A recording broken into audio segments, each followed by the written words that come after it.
Hello years, আসসালামু আলাইকুম। আশা করি সবাই সুস্থ আছেন, ভালো আছেন। আজকের পর্বে থাকছে কাস্টার্ড শরবত। এটা একেবারে ভিন্ন রকমের একটা শরবত। আর এই রমজানে এ ধরনের শরবত খেতে কিন্তু ভালোই লাগবে। এটা তৈরি করে যদি ফ্রিজে রাখা হয় এবং সেটা বের করে যখন আপনারা খাবেন তখন খুবই রিফ্রেশ লাগবে। তো এর উপকরণ খুবই সিম্পল। আর এটা কীভাবে তৈরি করেছি আপনারা অবশ্যই ভিডিওটি প্রথম থেকে শেষ পর্যন্ত দেখবেন, স্কিপ করলে কিন্তু বুঝতে পারবেন না।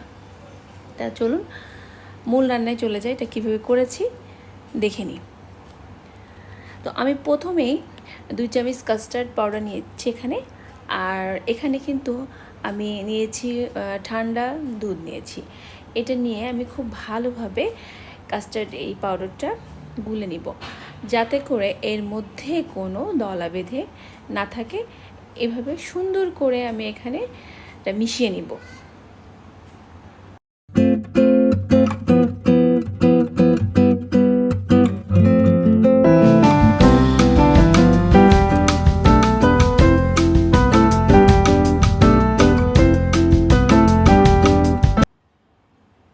এখানে আমি বাদাম দিচ্ছি আর 3টে এলাচ দিচ্ছি। আপনার এখানে চাইলে কাজু বাদাম, কাঠবাদাম যেটাই থাকুক না কেন আপনারা অ্যাড করতে পারেন। এখানে দিয়ে দিচ্ছি আমি 2 চামচ চিয়া সিড। এখন এখানে আমি হাফ কাপ পানি দিয়ে এটা আমি 10 মিনিটের জন্য রেখে দিব সাইডে।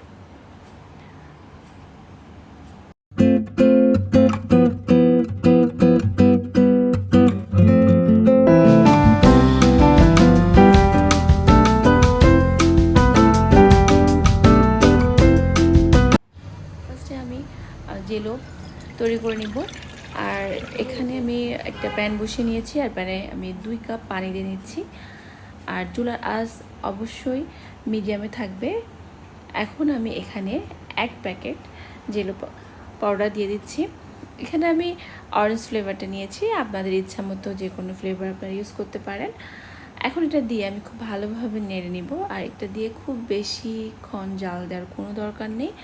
এটা গলে গেলে আমি চুলা থেকে নামিয়ে নিব। তো প্রায় হয়ে গেছে আমার, জেলোটা গুলে গেছে পানির সাথে খুব ভালোভাবে। এখন এটা আমি নামিয়ে ফেলবো। এখন আমি একটা পাত্রে এটা ঢেলে নিচ্ছি। একটা পাত্রে ঢেলে নিয়ে আমি এটা ফ্রিজে 20 মিনিটের জন্য রেখে দিব, যাতে করে খুব ভালোভাবে এটা জমে যায়।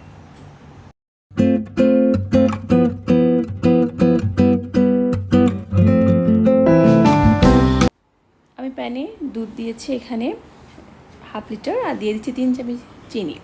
আর চিনিটা কিন্তু আপনারা বাড়িয়ে বা কমিয়ে দিতে পারেন, কারণ সম্পূর্ণটা নির্ভর করবে আপনাদের উপর। যারা চিনি খেতে পছন্দ করেন তারা তো অবশ্যই চিনি বেশি দিবেন। তো চিনি দিয়ে এখন আমি একটু নেড়ে নিব।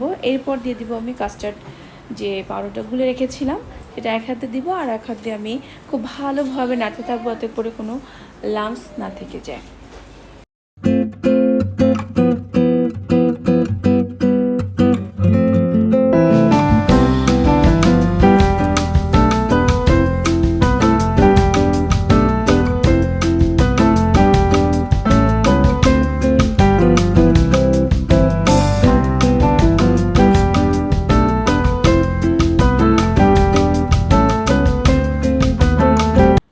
এখন আমি এখানে দিয়েছি বাদামের যে গুঁড়াটা করেছিলাম সেটা দিয়ে দিচ্ছি।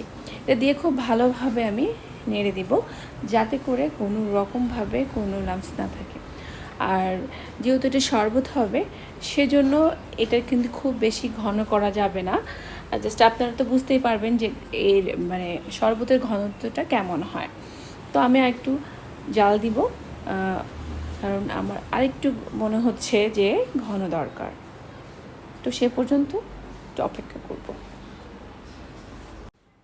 এখন আমি চুলা থেকে নামিয়ে ফেলবো। আমি যেরকম ঘনত্ব চাচ্ছি ঠিক সেরকমই হয়ে গেছে। তো এখন আমি এখানে একটা বাটি নিয়েছি, এর মধ্যে দুধের মিশ্রণটি আমি ঢেলে নিচ্ছি।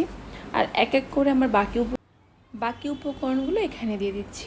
এখানে দিচ্ছি ভিজিয়ে রাখা চিয়া সিড, এটা দিয়ে আমি খুব ভালোভাবে মিশিয়ে নেব, যাতে করে এই দুধের মিশ্রণের মধ্যে এই চিয়া সিডটা খুব ভালোভাবে মিশে যায়। আর এই শরবতটা কিন্তু আমার মনে হয় স্বাস্থ্যের জন্য খুব ভালো হবে, কারণ চিয়া সিড কিন্তু খুবই উপকারী। যাদের কোষ্ঠকাঠিন্য আছে তারাও কিন্তু এই চিয়া সিড বা স্যুপগুলো বেশি খেয়ে থাকেন। তো এটাও আপনাদের জন্য খুব ভালো একটা শরবত হতে যাচ্ছে। তো আমি যে জেলোটা জমিয়ে রেখেছিলাম ফ্রিজে, সেটা 20 মিনিট পরে বের করেছি। এখন সুন্দরভাবে আমি কেটে নিচ্ছি, দেখতে পাচ্ছেন। এটা কেটে আমি এক সাইডে রেখে দেবো, এটা জাস্ট ডেকোরেশনের জন্য আমি ইউজ করব। তো আমি এখন আমার যে মিশ্রণটা করেছি শরবতের, এর মধ্যে আমি এখন এই জেলো টুকরোগুলো দিয়ে দিচ্ছি। খুব ভালোভাবে দিয়ে আবার একটু মিশিয়ে নিব।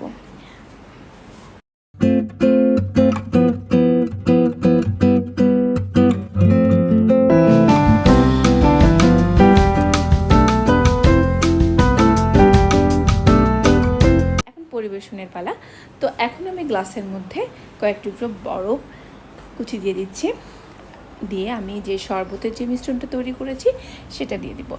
এটা করে কিন্তু আপনার ফ্রিজে রেখে দিতে পারেন, জাস্ট খাবার আগে যখন বের করবেন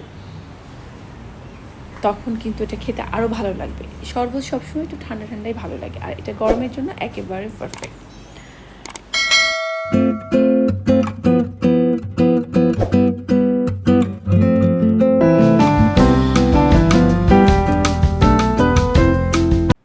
রেডি আমার খুবই মজাদার কাস্টার্ড শরবত। আশা করি সবারই ভালো লাগবে শরবতটি। অবশ্যই বাসায় ট্রাই করবেন, কমেন্টস বক্সে জানাবেন কেমন হয়েছে। আর যারা আমার চ্যানেলকে সাবস্ক্রাইব করেছেন তাদের অসংখ্য ধন্যবাদ, আর যারা এখনও করেনি সাবস্ক্রাইব করবেন। সবাই ভালো থাকবেন, আল্লাহ হাফেজ।